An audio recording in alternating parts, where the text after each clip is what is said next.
Tak viete, ako ťažko je hodnotiť, jednak sú to len 3 prípravné zápasy a treba povedať, že to mužstvo je vyložení amatéri, ktorí keď majú čas prídu.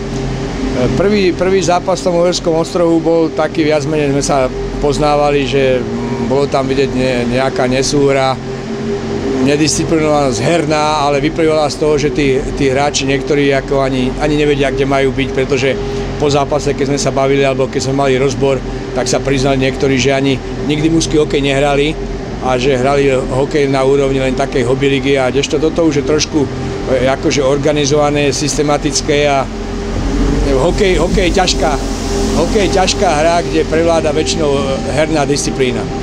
No v Púchove už to bolo trošku o niečom inom, lenže zás doplatili sme na to, že vlastne my trénujeme na štadióne Brumove, ktorý má kanadské rozmery a hracia plocha Púchove je možná raz taká ako naša. Zás tam bola určitá nedisciplinovanosť hráčov, ktorí si mysleli, že keď sa budeme naháňať, že môžeme vyhrať, samozrejme taký dobrý sme není. Takže prvú tretinu nás Púchov jednoznačne prehral vlastne po našich taktických a hrubých chybách v nedisciplíne. Nevýhodou bolo to, že sme po prvej tretine neišli do kabín, pretože bol tam nejaký časový sklz, tak aj oni museli, proste aby tá plocha bola v danom čase voľná. Tak trošku v druhej tretine sa to zlepšilo, ale nebolo to nič moc. Po druhej tretine sme sa dostali do kabíny, kde som teda spolu s asistentom už s tabulou a trošku aj so zvýšeným hlasom. Prehrávali sme 5-2, vyšli sme na tretiu tretinu a začala sa hra takú, ako sme mali predstavu. Stiahli sme na 5-5 a myslím si, že sme tú tretiu tretinu boli oveľa lepší, nedali sme góly. No, žiaľ Bohu, dovezli sme si rozhodcu z Moravy alebo vlastného, ktorý nám neuznal tretí gól. Za stavu 5-5 nás poslal do 3. Na 6-5 sme dostali gól z brankoviska, takže, ale to sa nevyhováram na rozhodcov, proste bol tam taký paradox. Púchov hrá o súťaž vyššiu, ako my hráme krajský prebor, oni hrajú druhú ligu, no tak tá úroveň toho slovenského hokeja je akože, hovorme, že je slabšia.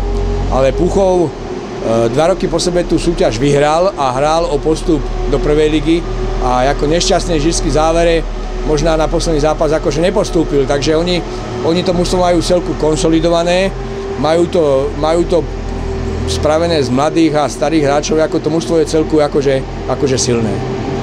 No a teraz tento posledný zápas Kromieržiži, no na to sa už dalo dívať, už to bolo trošku disciplinované, zodpovedné, už ten herný prejav bol taký, akú máme predstavu. No jedine, čo ma mrzí, proste, že tí hráči sú vyložení amatéri a nemôžete na nich robiť žiaden tlak ani nič. Kto príde, kto nepríde, žiaľ Bohu, je to tak.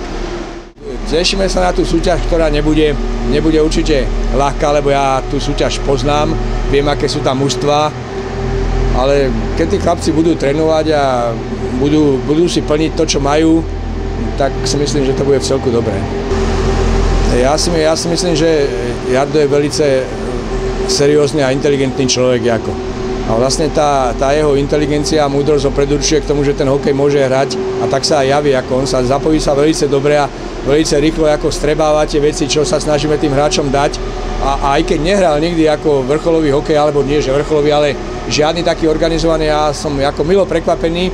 Dajme tomu po tom prvom zápase v tom Uherskom Ostrohu, ja som ho hodnotil ako jedno z najlepších hráčov. Alebo najväčšie prekvapenie pre mňa. Tak ako tam je viacero hráčov. Si zoberte, že Patrik Luža má možná cez 500 extraligových zápasov. Zoberte si, že David Březík hral 4 roky v Zlíne, Zdeno Hladký, Dalibor Gergela, to sú všetko hráči, ktorí ovoňali a extraligu skúsili. Je pravda, že možná 13 rokov tí chlapí sa už z titulu svojho zamestnania a rodiny povinnosti už hrajú len taký hokej, akože bavia sa hokejom. Ale mňa teší to, že keď ten hokej sa tu teda začal, oni mi volali, že či to je pravda, že tu budem trénovať a že by sem radi prišli až teraz, že zahrali ešte a zatrénovali si slušný hokej, takže chalani prišli. Jasné, že ja ich nepoznávam, pretože 13 rokov som ich nevidel, ale chodia na každý tréning a robia a som ako každý ten tréning to má ako vzrastajúcu úroveň a som z toho akože milo prekvapený. No je to nováčik rumunskej extraligy, Je tam 5 hráčov z extraligového Trenčína, ktorí sa nedostali do kádru, tak Trenčín ich tam pustil, no samozrejme, že tam syn generálneho manažéra Trenčína Hartmana, no na základe toho tam pustil aj ďalších hráčov, takže to nebude to ľahký zápas, lebo ja ten rumunský hokej trošku poznám a tí Rumúni, tam sa platia veľké peniaze a tam hrá x extraligových hráčov, pretože oni skutočne... To bude taková ťažká zaťažkávacia skúška. Ťažká zaťažkávacia a plus na to, že oni rozumu moc nemajú, ale jazdia ako blázni. Takže to nebude sranda, ja som aj toho Hartmana žiadal, že v sobotu hráme ako už prvý majstrák, že nie, že nás tu pozabíjajú, lebo to oni jazdia ako blázni. V prvom rade sa teraz chystáme na to Blánsko. V tom Blánsku, kedy si hrali dobrý hokej, ale stroskotali na peniazoch, zišli dole, teraz znova spravili ten krajský prebor, neviem, aká tam sila toho mužstva bude.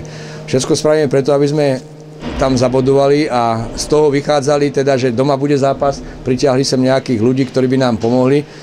No, veľké Meziříčí, tak vám poviem. To je takisto jedno z mužstiev, ktoré hralo druhú ligu a doplatili na nedostatok peňazí a na sekeru vyše 1 milióna. Tak tiež to teraz dávajú dokopy nejako, viem, že tam majú juniorov, viem, že tam majú nejakých střebíče, nejakých juniorov z extraligy, Jihlavy, takže majú to mladých, starých, ale samozrejme chceme doma za každú cenu vyhrať.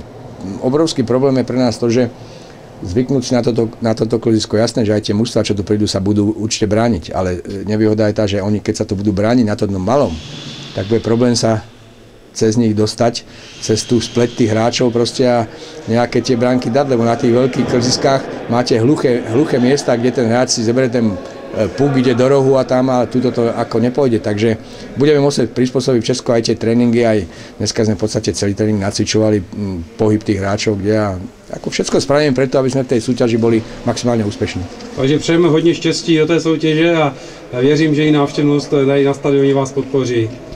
Ďakujem ja za všetkých hráčov, aj za vedenie, ktoré nám vytvorilo slušné podmienky na túto úroveň a dúfam, že sa im odplatíme peknou hrou a dobrými výkonmi. Ďakujem.